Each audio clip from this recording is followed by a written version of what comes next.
अस्सलाम वालेकुम नाज़रीन, अबसार आलम के शो में राना सनाउल्लाह बौखलाहट का शिकार हो गए और अबसार आलम ने ऐसे कड़वे सवालात किए कि राना सनाउल्लाह के पास कोई भी जवाब नहीं था। और जिस तरह से पीटीआई को उनकी मखसूस नशिस्तें वापस मिली, राना सनाउल्लाह ने अपनी इंतकामी सियासत का इकरार कर लिया और बताया कि किस तरह से अब वो इमरान खान से इंतकाम लेंगे और किस तरह से इमरान खान के लिए रुकावटें पैदा करेंगे। नाज़रीन, आइए इनकी गुफ्तगू सुनते हैं, फिर इस पर बात करते हैं। आज आप समझते हैं इस वक्त हुकूमत के आगे कुआं और पीछे खाई है? ये हालात जो है ये तो अगर पिछले 70-75 साल से चल रहे हैं, को बीच में कोई एक आध वक्फा अगर आ गया, नाकामी नहीं है जी बिल्कुल। ये सियासी जमातों की नाकामी है। इस नाकामी में सियासतदानों के साथ साथ सियासी जमातों के साथ साथ कुछ और लोगों का या अदारों का भी अमल दखल है। जब तक ये लोग सर जोड़ के नहीं बैठेंगे तो उस सर जोड़ने से ज्यादा बेहतर नहीं है कि दिल जोड़ लें, क्योंकि दिलों में मैल है। मैं तो समझता हूँ आपने जितने पावर सेंटर्स का जिक्र किया है, बात आपकी मैं इत्तेफाक करता हूँ। सियासी जमातें सिर्फ जिम्मेदार नहीं हैं, इदारे भी जिम्मेदार हैं, लेकिन ये सब आइन में इनके किरदार सबके लिखे हुए हैं। फिर ये ताकत की खेल में अवाम जो पिस रही है वो किधर जाए? मैं अगर जान की अमान पाऊं तो मैं ये कह सकता हूं कि जिस तरह से बाकी जिम्मेदार हैं, अवाम भी साथ ही जिम्मेदार है। अब जो दिल जोड़ने या सर जोड़ने की बात है, ये शुरू किसने करना है?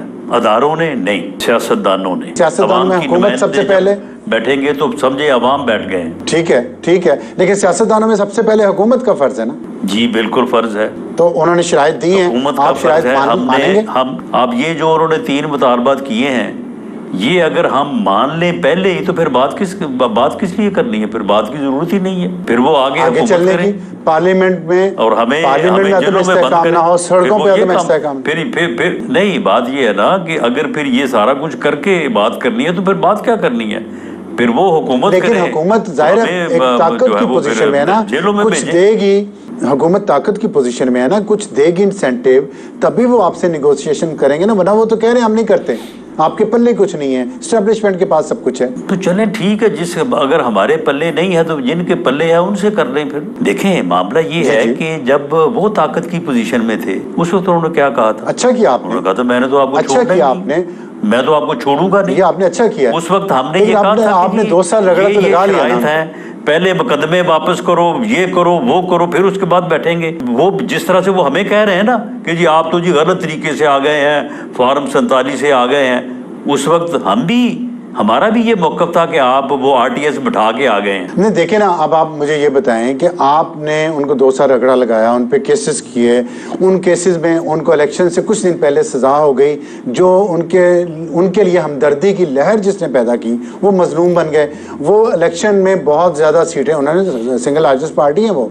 इसके बाद अब उन केसेस के फैसले उनके हक में आ रहे हैं, तमाम इल्ज़ामात से वो बरी होते जा रहे हैं बारी बारी। तो आज फिर दोबारा नैब ने उन्हें, अभी खबर आ रही है कि गिरफ्तार कर लिया है, खान साहब को भी और उनकी अहलिया बुशरा बीबी को भी, और तोशा खाना रेफरेंस में। तो ये जो आप जो भी केसेस बनाते हैं, 9 मई की भी बात हो रही है, तो उन केसेस का अंजाम तो कोई नहीं हो रहा, अंजाम तो उनके फ़ायदे में हो रहा है, जिससे उनकी मकबूलियत में भी इजाफा हो रहा है, अदम इस्तेहकाम में भी इजाफा हो रहा है, वो हुकूमत को टिकने नहीं दे रहे।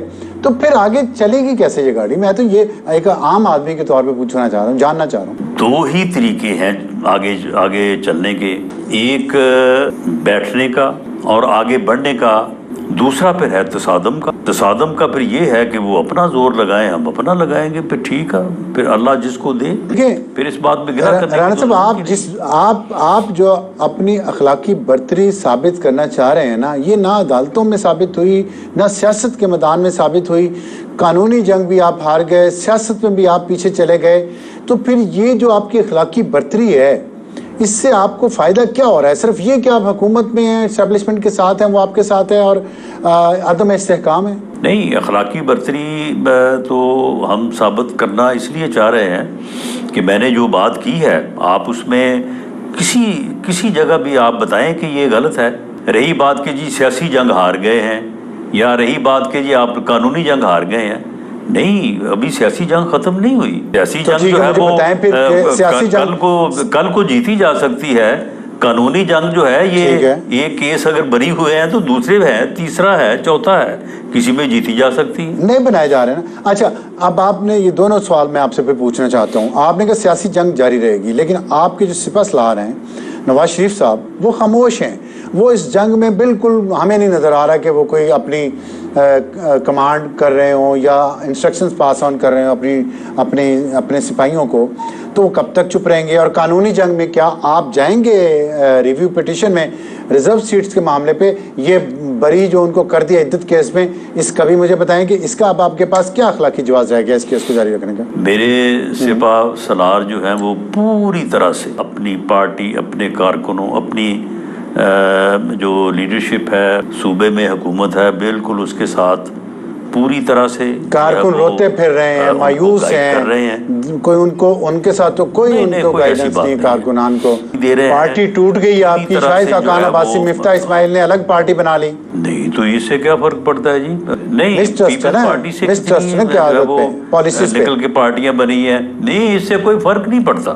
رہی بات اب آپ نے کی کہ اخلاقی جواز کیا رہا ہے، دیکھیں اخلاقی جواز جو ہے، جرم جو ہے وہ جرم تو اپنی جگہ پہ ہے، نہیں قانون سے چھوڑ دیا اخلاقی طور نہیں، ٹھیک ہے چھوڑ دیا نا، لیکن عوام نہیں مانتی نا۔ بھٹو نے کہا میں شراب پیتا ہوں، دیکھیں میرا پیٹ اتنا بڑا نہیں ہے جتنا ان کا حلوہ کھا کھا کے ہوا ہے۔ لوگوں نے پھر بھی اس کو ووٹ دیا، اس کے پیچھے جانے قربان کر دی۔ عوام کا ایک اپنا فیصلہ ہوتا ہے نا۔ نہیں ٹھیک ہے، وہ عوام کا اپنا فیصلہ ہوتا ہے۔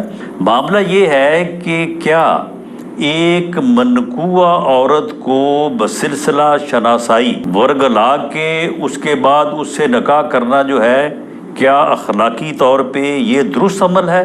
یہ درست عمل صاحب یہ بات دیکھیں، یہ بات لوگوں نے 8 فروری کو مسترد کر دی۔ بات عدالت میں ثابت کرنے کی نہیں ثابت ہوا تو وہ ٹھیک ہے، بری ہو جائے۔ 8 فروری کو لوگوں نے یہ مسترد کر دیا، آج بھی کر رہے ہیں۔ مجھے ریزرو سیٹس والے فیصلے پہ بتائیں، اس پہ آپ نہیں، اس کو مسترد نہیں کیا جا سکتا، وہ مقتول میں اس میں زیادہ بات نہیں کرنا چاہتا، قبر چھوٹ کے نہیں آ جائے گا۔ ریزرو سیٹس پہ اب آپ کے پاس کوئی راستہ آگے کا ہے کیا؟ ریویو اپیل میں جائیں گے یا خوش دلی سے مانیں گے؟ فیصلہ جو آج فیصل وافدہ نے کہا ہے کہ فارورڈ بلاک بنیں گے، آپ فارورڈ بلاک بنوائیں گے پی ٹی آئی میں؟ اس نے کہا ضمیر کے سودے ہوں گے، اس طرح کے الفاظ کیے اس نے، پارلیمنٹرین کے ضمیر بکیں گے، فیصل وافدہ نے کہا ہے۔ تو آپ کیا ضمیر خریدیں گے لوگوں کے؟ دیکھیں وہ کسی نے فارورڈ بلاک بنائیں گے، وہ کسی نے ضمیر بیچنا ہے، کسی نے لینا ہے، اس کا میں جو ہے وہ مجھے علم نہیں ہے۔ رہی بات اس فیصلے کی، ابصار صاحب یہ فیصلہ جو ہے تو ایک پاکستان چلیں وہ آپ وہ بگاڑ کے رکھ دے گا فیوچر، ٹھیک ہے، اس کا مستقبل میں فیصلہ ہم دیکھیں گے کہ مستقبل یا تاریخ کیا فیصلہ کرتی ہے، لیٹس سی۔ لیکن مجھے یہ بتائیں کہ آج خان صاحب نے کہا ہے کہ میں آرٹیکل 6 لگاؤں گا، جس نے بھی آئین کی خلاف ورزی کی ہے، چاہے اس کا تعلق کسی بھی ادارے سے ہو۔ آپ کا اس پہ موقف؟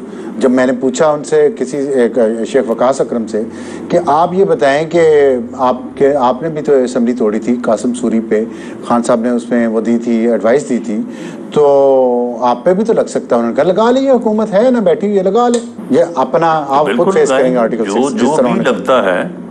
دیکھیں جو بھی ان کے اوپر لگ سکتا ہے وہ سارا کچھ لگائیں گے۔ جب آپ کہہ رہے ہیں آپ خان صاحب پہ، آپ کہہ رہے ہیں کہ آپ پی ٹی آئی کے چیئرمین پہ، سابق چیئرمین پہ اور قاسم سوری پہ آرٹیکل 6 کے تحت مقدمہ کریں گے؟ جی یہ مقدمہ جو ہے یہ ٹھیک ہے، پروسیکیوشن اور جو متعلقہ جو لیگل ٹیم ہے وہ دیکھ رہی ہے، جو بھی بن پڑے گا، جو بھی بنتا ہوگا، بالکل سارا کچھ ہوگا۔ ناظرین جس طرح سے یہ عدلیہ کو پریشرائز کر کے بلیک میل کر کے اپنی مرضی کے فیصلے تو لے لیا کرتے تھے، لیکن جب سے 6 ججز نے عدلیہ کو خط لکھا ہے اور عدلیہ اس بات پر ڈٹ گئی ہے اور عدلیہ نے اس بات کا سٹینڈ لے لیا ہے کہ اب وہ انصاف پر اور قانون و آئین کے مطابق فیصلے کرے گی، چاہے وہ کچھ بھی ہو جائے، وہ کسی طرح کا کمپرومائز نہیں کرے گی۔ تب سے پی ٹی آئی کو انصاف ملنا شروع ہو گیا، اور جس طرح سے پی ٹی آئی کو ان کی مخصوص نشستیں واپس ملی، اور اس کے بعد دوران عدت نکاح کے کیس میں جس طرح سے بشرا بی بی اور عمران خان کو باعزت بری کیا گیا، اب نون لیگ से ये बात हजम नहीं हो रही कि जितने भी जाली केसेस इमरान खान पर बनाए गए थे वो अब खत्म हो चुके हैं, लेकिन चौथी बार बुशरा बीबी और इमरान खान को फिर से तोशाखाना केस में गिरफ्तार कर लिया गया है। और राना सनाउल्लाह का कहना है कि जब तक इमरान खान हमसे बात नहीं करेंगे, हमारी हुकूमत को तस्लीम नहीं करेंगे या इमरान खान हमारी हुकूमत को चलने में रुकावट पैदा करेंगे तो हम इमरान खान पर ऐसे ही केसेस बनाते जाएंगे और इमरान खान से हर तरह का इंतकाम लेंगे। नाज़रीन, दूसरी तरफ इमरान खान भी दो मौक़िफ़ सामने आ गया। उनका कहना है कि जब तक मुझ पर और मेरे कारकुनान पर जो जाली केसेस बनाए गए हैं, जब तक वो ख़त्म नहीं हो जाते और जब तक हमारा चोरी शुदा मैंडेट हमें वापस नहीं मिल जाता, तब तक इनसे बात नहीं की जा सकती। नाज़रीन, जाहिर सी बात है, नून लीग अगर ये दो शर्तें मानती है तो खुद कहाँ जाएगी, और इसीलिए नून लीग इमरान खान के खिलाफ साजिश कर रही है और इसीलिए इमरान खान के खिलाफ साजिश करने के लिए प्लानिंग करके बैठी है। नाज़रीन, आपका इस बारे में क्या कहना है? अपनी राय के इज़हार भी ज़रूर करिएगा।